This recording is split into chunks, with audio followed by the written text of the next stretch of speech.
नमस्कार दोस्तों, एक बार फिर से स्वागत है आप सभी का। गुड इवनिंग सभी को, गुड इवनिंग, जय हिंद। चलिए दोस्तों स्टार्ट करते हैं। क्वेश्चन नंबर 31 आपके स्क्रीन पर दिख रहा होगा। लिखा हुआ है एक परीक्षा में 35% छात्र पास हुए और 455 छात्र फेल हो गए तो परीक्षा में कितने छात्र बैठे थे। अब देखो यहाँ पर 455 छात्र फेल हुए हैं, यहाँ पर परसेंटेज हमारा दिया हुआ है 35%। तो हम ऐसा करते हैं, टोटल यानी परीक्षा में कितने विद्यार्थी बैठे होंगे, 100% बैठे होंगे टोटल। अब 100% में अगर 35% विद्यार्थी अगर पास हुए हैं तो आप कहेंगे 65% विद्यार्थी फेल हुए होंगे। सीधी सी बात है, अगर 35 पास तो 65 फेल होंगे। यही फेल वाला वैल्यू दिया हुआ है 455, तो हम इसी से कंपेयर कर लेंगे। यानी हम कह सकते हैं 65% यूनिट दिया हुआ है 455, ये इसका कितने गुना है, तो आप कहेंगे ये इसका 7 गुना है। कितना है, 7 गुना तो है। अब हमको 100% निकालना है तो इसी का 7 गुना कर देंगे तो आप कहेंगे 700 आएगा। सिंपल सवाल था। परीक्षा में कितने छात्र बैठे थे, ऑप्शन नंबर बी इसका राइट आंसर हो जाएगा। चलिए सभी लोग जवाब देते रहिए, आंसर सही आ रहा है। आगे बढ़ते हैं क्वेश्चन नंबर 32। यहाँ पर देखिए लिखा हुआ है किसी संख्या के 60% का 35% यदि 10.5 हो तो संख्या कितनी होगी। बहुत ही सिंपल सवाल है। संख्या हमने मान लिया x है, इसी का 60% बोला है तो 60/100 कर देंगे। इसी का 35% बोला है, 35/100 कर देंगे। सीधी सी बात है। और यही क्वेश्चन में बोला है 10.5 के क्या है, बराबर है। बस आपको सॉल्व कर लीजिए, आपका आंसर आ जाएगा। चलिए दशमलव हटा के आप ऐसा करते हैं, एक जीरो यहाँ पे बढ़ा लेते हैं, कोई दिक्कत है नहीं। अब यहाँ देखिए जीरो जीरो ऐसे कैंसिल हो जाएगा। 35 ये तिरका कितना होता है, 105 होता है, बिल्कुल होता है। इस तरीके से काट लेंगे। अब आप कहेंगे 10 से ये जीरो से जीरो काट लीजिए, यानी ये आ जाएगा आपका 3 एकम 3, 3 दूनी 6, यानी ये आएगा आपका 1/50 आ जाएगा। ये 50 उधर चला जाएगा तो सीधे आपका आंसर आ जाएगा 50। वो संख्या कौन सी होगी, वो संख्या ऑप्शन नंबर ए इसका राइट आंसर हो जाएगा 50। सिंपल सवाल था, उम्मीद है समझ गए होंगे। आगे बढ़ते हैं क्वेश्चन नंबर 33। यहाँ पर देखिए पूछा गया है दो संख्याओं के वर्गों का योग 68 है तथा उनके अंतर का वर्ग 36 है, तो इन दो संख्याओं का गुणनफल कितना होगा। अब आपको घबराना नहीं है, जैसे सवाल में बोला है ना वैसे ही करिए। दो संख्याओं के वर्गों का योग दिया हुआ, हमने मान लिया कि दो संख्याएं हमारी कौन है, ए बी है। इन्हीं के वर्गों का योग बोला है, यानी हम कह सकते हैं ए स्क्वायर प्लस बी स्क्वायर बराबर कितना दिया हुआ है, 68 दिया हुआ है। ये दिया हुआ है उनके वर्गों का तथा उनके अंतर का वर्ग। अंतर का वर्ग समझते हैं ना, यानी ये कहना चाह रहे हैं इन दोनों का अंतर ले लो, इसी को वर्ग कर दो, और यही क्वेश्चन में 36 दिया हुआ है। अब तो हम इसका फार्मूला जानते हैं, ए माइनस बी का होल स्क्वायर का फार्मूला क्या होता है, तो आप कहेंगे A square plus B square minus का 2ab होता है कि नहीं होता है इसका फार्मूला। अब बराबर में है 36, कोई दिक्कत नहीं है। क्वेश्चन में ए स्क्वायर प्लस बी स्क्वायर हमें 68 दिया ही है, यानी यहाँ पे 68 लिख लेंगे, माइनस का 2ab आएगा, बराबर आपका आ जाएगा 36। अब आप कहेंगे 2ab को इधर भेज दीजिए, यानी 68 में से 36 घटा लीजिए तो आपका कितना आ जाएगा, यानी आपका आ जाएगा 2ab बराबर 68 में 36 घटाएंगे, 8 में 6 घटाएंगे कितना आएगा, 8 में 6 घटाएंगे 2 आएगा, 6 में 3 घटाएंगे तो आपका 3 आएगा। यहां तक कर लेंगे। ए बी निकालना है, उन संख्याओं का गुणनफल पूछा गया है, यानी ए बी तो क्वेश्चन में पूछ ही रहा था कि ए बी कितना होगा, इसी में 2 से भाग नहीं दे पाएंगे तो ए बी की वैल्यू 16 आ जाएगी, यानी ऑप्शन नंबर इसका कौन सही हो जाएगा, डी नंबर इसका राइट आंसर हो जाएगा। उम्मीद है दोस्तों समझ में आ गया होगा। आगे बढ़ते हैं क्वेश्चन नंबर 34। ये भी बढ़िया सवाल है।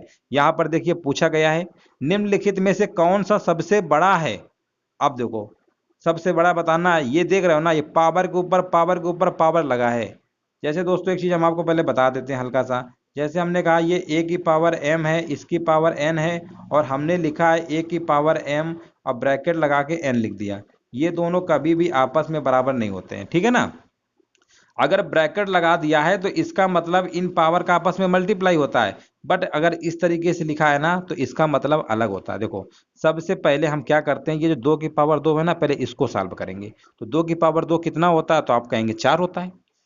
अब इसकी जगह हम 4 रख देंगे, फिर ये 2 की पावर आएगा 4, तो 2 की पावर 4 यानी 3 की पावर 16 आ जाएगा। पहले वाली का आंसर कितना आएगा, 3 की पावर 16 आएगा। अब ये देखिए ये ब्रैकेट के ऊपर मतलब ब्रैकेट के ऊपर पावर लगा, ये आपस में मल्टीप्लाई हो जाएगा, यानी 2 दूनी 4 दूनी 8, ये आपका सीधे आएगा 3 की पावर 8। इस चीज को समझते रहिए। और यहाँ पर देखिए पॉइंट लगा है ना, इसका ये मतलब ये मल्टीप्लाई में क्या है, ये मल्टीप्लाई में अंडरस्टूड है। तो इन तीनों का पावर यानी 3 की पावर 2 गुणे 2 गुणे 2 ये लिखा हुआ है, तो इसका करेंगे 2 दूनी 4 दूनी 8। तो कहने का मतलब ये भी आपका 3 की पावर कितना है, ये भी आपका 3 की पावर 8 ही आ जाएगा।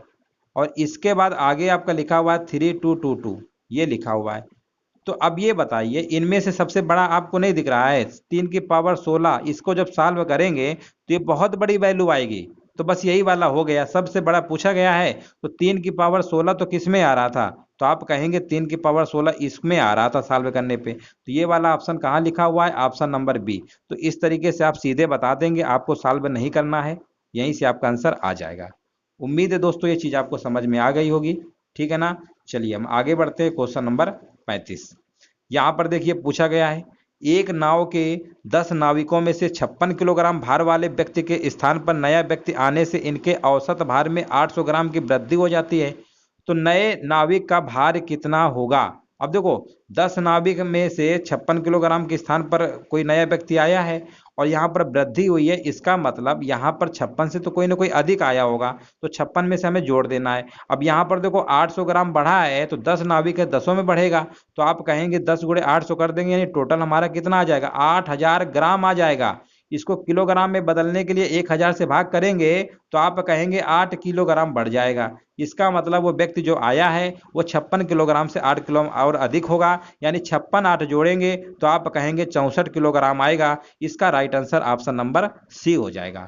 तो इस तरीके से दोस्तों आप समझ गए होंगे, और ये आपके जो 5 सवाल हमने कराया है ये आपके 5 नंबर के मैथ के आने भी हैं, ठीक है ना। चलिए अब यहाँ से हम लेते हैं रीजनिंग के, और रीजनिंग के क्वेश्चन हमारे स्टार्ट होते हैं। यहाँ पर देखिए लिखा गया है, नीचे दिए गए शब्दों को अर्थपूर्ण क्रम में व्यवस्थित कीजिए। अब आपको यहाँ पर जवाब देना है, आपको दिख रहा है ना क्वेश्चन अच्छे से। यहाँ पर देखिए गरीबी है, जनसंख्या वृद्धि है, मृत्यु है, बेरोजगारी है। अब बताइए इसका आंसर क्या हो सकता है। चलिए तो देखिए सबसे पहले आप देखिए यहाँ पे सबसे पहले क्या होता है, सबसे पहले जनसंख्या वृद्धि होगी।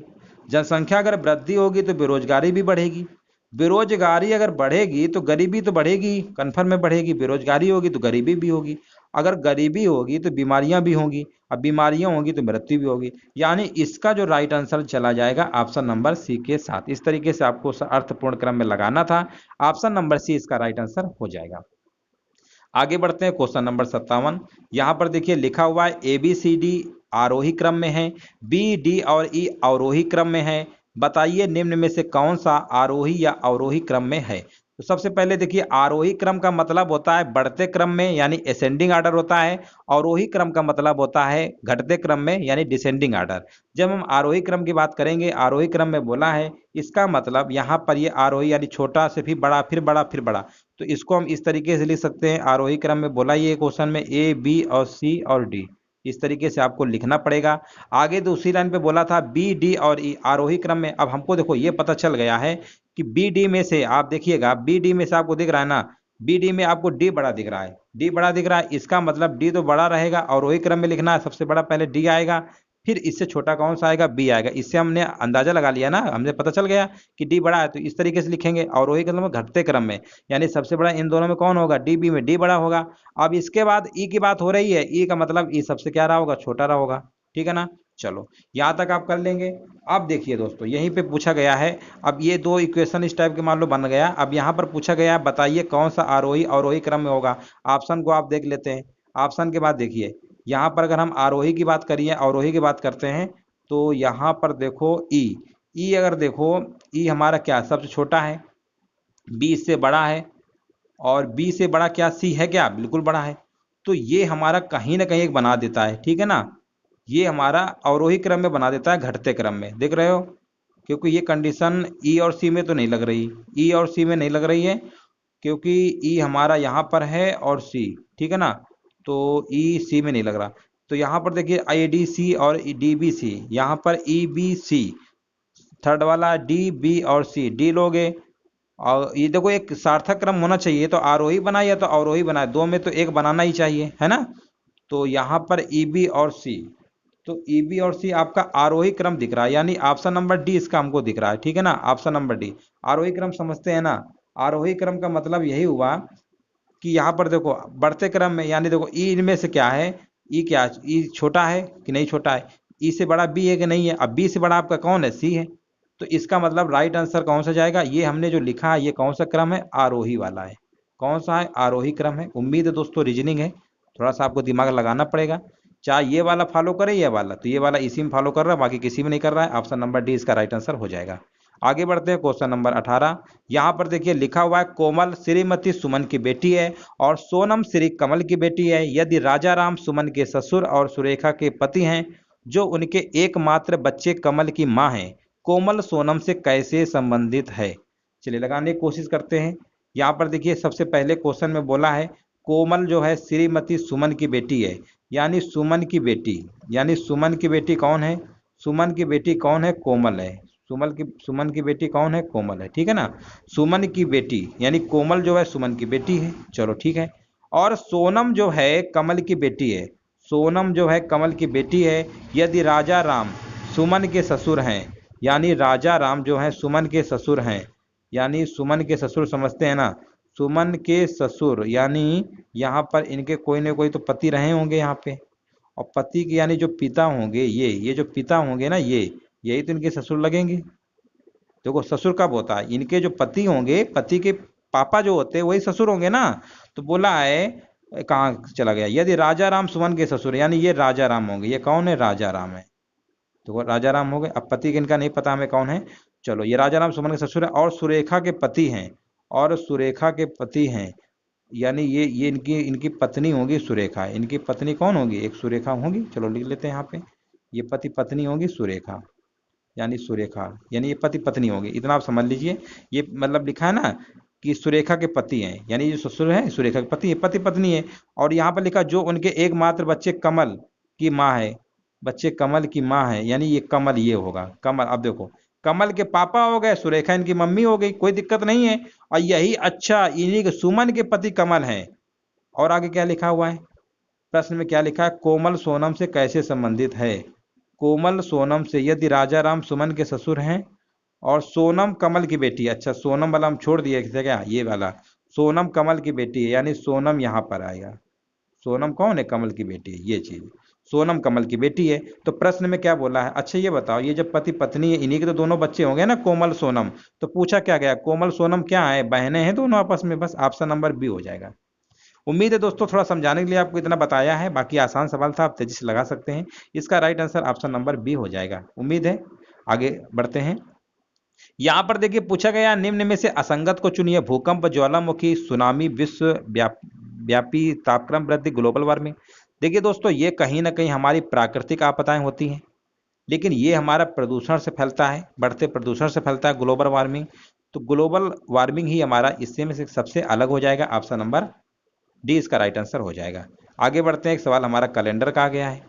यहाँ पर देखिए पूछा गया है कि 4 जुलाई 1776 को कौन सा दिन था? तो दोस्तों आपको हमने इसका एक ट्रिक बताया था। कैलेंडर का जो कोड होता है 033614625035। कैलेंडर का हमने वीडियो बनाया है, प्ले लिस्ट बनी है, आप उसके माध्यम से पूरे वीडियो देख सकते हैं। तो ये दोस्तों पूरे 12 महीने कोड होता है। अब यहाँ पर देखिए याद करने का हमने ट्रिक बताया था। अगर 1600 शताब्दी होती है, यहाँ 6 आता है ना, इसका कोड 6 होता है। इसी प्रकार जब 1700 की शताब्दी होती है, इसमें 2 कम कर देंगे 4 होता है। फिर आएगा आपका कितना आएगा? 1500 आएगा। 1600 के बाद यहाँ पर 1700 1800 आएगा, 1800 आएगा। इसका मतलब एक 100 बढ़ाते हैं ना, 2 यहाँ पर कम करते रहते हैं। फिर आपका 1900 आएगा शताब्दी, इसका कोड 0 होता है। फिर आपका 2000 आता है, 2000 में फिर आपका 6। इस तरीके रिपीटेशन होने लगता है, 6420 6420। ट्रिक होती है कि 1600 में 6 आता है, इसका मतलब पहला कोड 6 होगा 1600 का।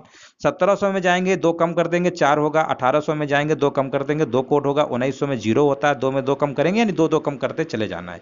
हमें कुल मिला के हमें मतलब था 1700 कोड, यानी 4 से मतलब था, ठीक है ना। चलो सबसे पहले 4 जुलाई लिख लेते हैं। 4 जुलाई ऐसे लिख लेंगे। जुलाई का मतलब लास्ट के 76 जो ईयर है उसको भी लिखते हैं। जुलाई का पहले कोड लिख लो। ये तो जुलाई हमने 4 लिख लिया ना। जुलाई कोड कौन सा होगा? जनवरी, फरवरी, मार्च, अप्रैल, मई, जून, जुलाई। जुलाई कोड 6 आ रहा है, ठीक है ना। सही है, देख लो 3 3 6 7 सही है। जुलाई का कोड हमारा कितना आ गया? 6 आ गया। अब आपको लास्ट के साल के 2 साल लिखने हैं, यानी 1976 में लास्ट के 76 लिखना है। अब 76 में 4 से भाग भी देते हैं, जो भागफल आता है वो लीप ईयर बताता है। 4 एक कम 4, 7 में 4 गया 3, यानी 4 नहीं है 36। यहाँ पर आपका 19 आ जाएगा, 19 लिख लेंगे। अब ये जो कोड हमने लिखा है 1700 का, ये भी लिखना पड़ेगा 4। अब इन सबको आपको जोड़ देना है। आप जोड़ लीजिए 6 4 10 16, 16 9 25, 4 29 और यहाँ पर 7 1 8, 8 2 10। अब आपको इसमें 7 से भाग देना पड़ेगा। 7 एक कम 7, यहाँ पर 3 आएगा और यहाँ पर आएगा 7 पन्ना 35, यानी हमें शेष फल से मतलब है। शेष फल इसका 4 आया है। इसका मतलब 4 हमारा कौन सा दिन होता है? 1 सोमवार, 2 मंगलवार, 3 बुधवार और 4 बृहस्पतिवार, यानी इसका जो राइट आंसर हो जाएगा बृहस्पतिवार। इस तरीके से दोस्तों आपको कैलेंडर में ये मंथ कोड याद होना चाहिए, शताब्दी कोड याद होना चाहिए। इस तरीके से आप जोड़ के सीधे निकाल सकते हैं, कोई टाइम फिल नहीं होगा, ठीक है ना। हम बता रहे हैं इसलिए टाइम ले रहे हैं, आप लगाएंगे परीक्षा में और तेजी से लगा सकते हैं। तो चलिए दोस्तों, यहाँ से अब हमारे सवाल शुरू होते हैं पाई चार्ट के। पाई चार्ट का भी सिलेबस में आपके है। चलिए इस सवाल को थोड़ा जूम कर देते हैं ताकि आपको अच्छे से दिख जाए, ठीक है ना। चलो अब दिख रहा होगा, उम्मीद है। ये आपका सवाल है। देखो यहाँ पर दोस्तों क्या है कि 6 राज्य हैं, इनकी टोटल जनसंख्या दी गई है 1,50,00,000। राजस्थान, उत्तर प्रदेश, इस तरीके से लिखा गया है, ये राज्य हैं। और यहाँ पर पुरुष महिला का अनुपात भी दिया गया है। पूछा गया गुजरात एवं राजस्थान में महिलाओं की संख्या का अनुपात बताइए। तो देखिए सबसे पहले हम पहले गुजरात में निकाल लेते हैं टोटल जनसंख्या। तो हमारे पास कितना है? ये टोटल जनसंख्या हमारे पास कितना है? 1,50,00,000 है। कितना? 1,50,00,000, ये आपके पास है, ठीक है ना, 450। तो सबसे पहले हम ये निकाल लेते हैं कि गुजरात का परसेंटेज कितना था? 17% है, यानी 17/100 आएगा इंटू। इसके बाद यहाँ पर महिलाओं की भागीदारी कितनी है? 6 है। टोटल कितना आएगा? 9 6 15। ऐसे आप सॉल्व कर लेंगे। 2 0 तो कैंसिल कर सकते हैं, 15 कम 15 कैंसिल कर देंगे और यहाँ पर आएगा कितना? 4 0। आगे कितना आएगा? 4 0 आएगा और 17 छक्का 102, यानी ये आपका आ जाएगा 102 और 4 0, ये आ जाएगा। अब इसी प्रकार दोस्तों हम महिलाओं की संख्या निकालेंगे। महिलाओं की संख्या निकाल लीजिएगा, ठीक है ना। महिलाओं की संख्या निकाल लीजिएगा। कैसे निकालेंगे? 1,50,00,000 का आप राजस्थान की 18% निकालिएगा, 18/100 करिएगा, ठीक है ना। और फिर राजस्थान का यानी 7 बटे कितना आ जाएगा? 8।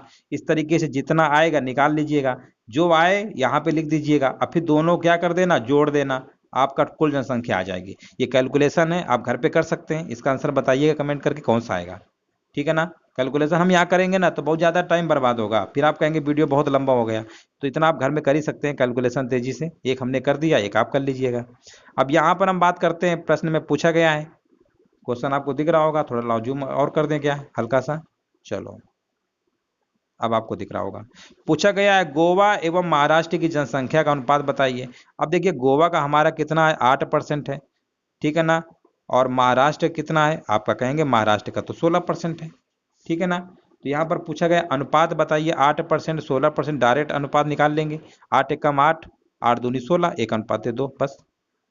अब ये जनसंख्या का निकालने की कोई जरूरत ही नहीं है, निकालोगे फिर काटोगे तो आएगा यही, तो सीधे परसेंटेज से काट लीजिए। 8 एकम 8, 8 दूनी 16, 1:2 हो जाएगा। आगे बढ़ते हैं क्वेश्चन नंबर 87 और यहाँ पर देखिए क्या पूछा गया है। यहाँ पर देखिए पूछा गया है राजस्थान की जनसंख्या महाराष्ट्र की जनसंख्या से कितने प्रतिशत अधिक है। अब देखिए राजस्थान की जनसंख्या आपको दिख रहा है 18% है, महाराष्ट्र की जनसंख्या से कितना अधिक है? तो आप कहेंगे 18, यानी 16 से 18 कितना अधिक है? तो आप कहेंगे 2 अधिक है। बटे में आएगा 16, जहां से अधिक होता है बटे में आता है। परसेंटेज पूछा गया है, 100 से मल्टीप्लाई कर देंगे, 2/16, यानी 50/3 का मतलब कितना होता है? 12.5% होता है ना, 12.5% होता है ना। 1/8, अच्छा 1/8 आएगा, ठीक है। 1/8 इंटू 100 यानी 12.5%। 12.5% की फ्रैक्शन वैल्यू 1/8 होती है। तो ऑप्शन नंबर इसका सी नंबर सही हो जाएगा। उम्मीद है दोस्तों आपको समझ में आ गया होगा। आगे बढ़ते हैं क्वेश्चन नंबर 88। इसी तरीके से आपको पाई चार्ट एग्जाम में तेजी से लगाना है। अब यहाँ पर देखिए 88 नंबर में क्या पूछ रहे हैं। 88 नंबर में देखिए क्या पूछे हैं। क्वेश्चन आपको दिख रहा होगा, थोड़ा सा बड़े क्वेश्चन है, आपको समझना है। पूछा गया है कर्नाटक एवं गोवा में पुरुषों की औसत संख्या बताइए। अब बताइए कर्नाटक गोवा में पूछा है तो पहले आप कर्नाटक में निकालिए। कर्नाटक में क्या निकालेंगे? पुरुषों की संख्या निकालेंगे ना। तो ये भी तो थोड़ा कैलकुलेशन तो बढ़ा ही दिया है। तो सबसे पहले एक ये जो लिखा है ना 1 करोड़ कितना था? 50 लाख था। पहले जैसे सवाल बना दिया, ठीक है ना। हाँ यहाँ पर कर्नाटक का बोला है, कर्नाटक कितना था परसेंटेज? 19% था। और कर्नाटक में अगर यहाँ पे हम बात करते हैं पुरुष, तो कर्नाटक है कहाँ? ये है। तो पुरुष कितना आएगा? 7/15। कितना आ जाएगा? 7/15, ठीक है ना। 7/15। इस तरीके से आपको इसमें पहले सॉल्व करना पड़ेगा। तो इसको सॉल्व कर लेते हैं। तो यहाँ पर कितना आ जाएगा? यहाँ पर 2 0 2 0 कटेगा, यहाँ 15 के बाद 4 0, 19 7 133, यानी आपका आ जाएगा 19 7 133 और 4 0। ये आपका आ जाएगा, ठीक है ना, गुणा भाग कर लीजिएगा, आ जाएगा। और इसी प्रकार अब हमसे पूछा है गोवा में, तो गोवा में देखिए, गोवा में पुरुषों की संख्या, तो गोवा हमारा कहाँ है, गोवा ये 8% है, यानी फिर से हम निकालेंगे इसी का 8%, ठीक है ना, इसी का 8% निकाल लीजिएगा। निकाल दे क्या, चलो कहाँ पे निकाले इसको, यहाँ पे निकाल देते हैं। एक और कितना था 50, 1 2 3 4 5, इसका निकालेंगे 8%, 8/100 आएगा इंटू। अब गोवा में पुरुष कितने हैं, तो आप कहेंगे गोवा में पुरुष तो 5/12 है, 5/12। अब इसको आपको कैलकुलेशन करनी पड़ेगी, है ना, इसको आप सॉल्व कर लीजिएगा। सॉल्व करने के बाद यहाँ पर कुछ ना कुछ तो वैल्यू आएगी ना, तो यहाँ पर सॉल्व करने के बाद यहाँ पे वैल्यू लिख दीजिएगा, लिख देंगे।